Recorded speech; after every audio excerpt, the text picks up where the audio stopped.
Hi, my name is Daniel, and you're probably watching this video because you scanned the QR code on my poster, more trifold for my educational psychology class.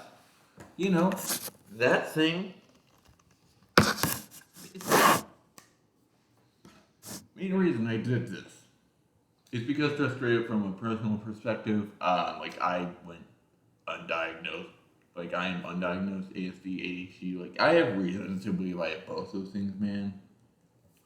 And basically straight up here's something to help fill in the cracks, make life easier for kids. That said, like just from a numbers perspective, according to the CDC, 8.1% of children ages 3 to 17 are diagnosed with one or more developmental disabilities. Even more are undiagnosed. Um, and like again, that's just including developmental disabilities. That's not including traumatic brain injury, deafness, sight loss, things like that. Um, Basically, you know what? We as teachers, it's up to the individual teacher to create as equitable a classroom as possible, and to ensure that all students have the same shot at success by integrating the following structures, supports, and freedoms into the classroom. We can better ensure the classroom success as the least restrictive environment. Just right, classroom is supposed to be the least restrictive environment, and you're going to have a lot of kids falling through the cracks. You're going to have a lot of kids, even though they're probably don't really have anything. They're kids. They're dysfunctional. They're weird. They're kids, man. You gotta deal with them. Basically, part of I'm mainly going for this video. I'm just going to focus on the integration because you have a list of things um, that I'm telling you to incorporate and everything. But in terms of how to incorporate it, basically, what you want to do, you want to you want to kind of make it like college in terms of the syllabus. The syllabus is easily accessible. It's online. You can access it anytime you want. In order to really help kids in high school, you're probably gonna want to go over it about every day, if that makes sense. Because again, just straight up, you're dealing with kids here. You want to give them structure because that'll really help those ADHD kids and those emotional disability kids, and just straight up those kids are forgetful and things like that. Then after you do that, you're gonna want to pass out the guided notes because you've had guided notes for this class. They make life easier.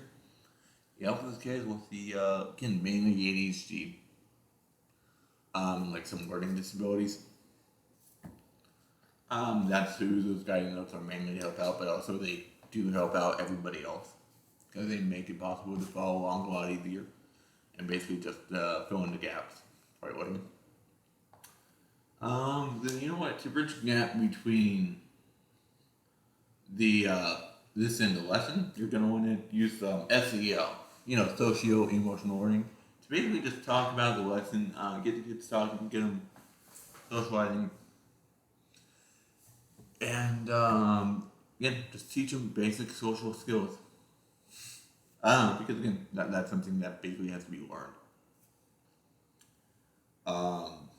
And what you're going to notice is after this, the lesson itself, it should progress relatively fast, but in time chunks, designed to help keep the student engaged. Again, that's mostly for those ADHD kids, and really, I think about every kid these days because they all have the attention span of a gnat with a brain injury. If I'm being honest with you, because again, kids are staring at their phone, TikTok, things like that. That requires no attention span. You're gonna need to keep them engaged. And during the lesson, any dialogue between characters, I'm talking, mainly English and social studies, mainly English because I'm an English teaching major. It helps to kind of parse through this instruction, help kids figure out what exactly is going on. some kids this may be a little annoying, but do help. Like those ASD kids who don't really know social structure or anything like that. Don't really know sin structure. And just teach them, young dude, make their life easier in the future. Make your life easier now so they're not kind of going on tangents all the time. That said, again, you're going to want to just assign groups randomly. Personally, I'd recommend using software for this. This will really help with like those ASD kids and the kids who can't really make friends. Because it's awkward. It sucks. Like, we don't have friends. Nobody wants to be picked last. Don't make the teams random. Now, moving on to like how to incorporate a lot of support. Because again, like you're a teacher, you gotta support these kids. You gotta help them out. Basically, we want to let it be known that you're always there to help to the degree that you can, and that you have audiobooks and transcriptions of the lesson available on the class online page. Like in terms of transcriptions for you, like there's software that records everything you say, and like transcribe it. Like that'll probably make your life easier on that front. Just do videos of it. And like you're also gonna have these various assistive technologies like the speech to text and text to speech. I think schools can give both discounts, and you should try and at least advocate for that to be installed on devices. As a teacher, again, like there's only so much you can do. However, one thing again you definitely can do is you can personally record those audiobooks. Just post them to the class online page. It'll really help those kids who are like dyslexic, or just don't have an attention span to read.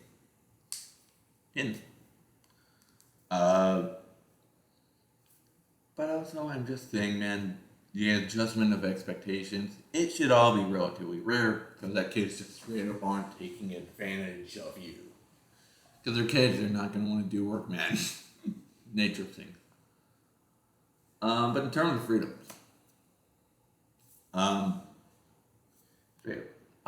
look, your classroom is, it's a heavily structured environment, but man, kids are supposed to have freedoms because it's not technically work. Like they're not getting paid for it. You're not getting paid enough. You're going to want to give, just the freedom to express themselves, freedom to enjoy, their little hyperfixations. You're going to want to let the students choose their own seats at the beginning. So those deaf and hard of hearing kids can really filter up front.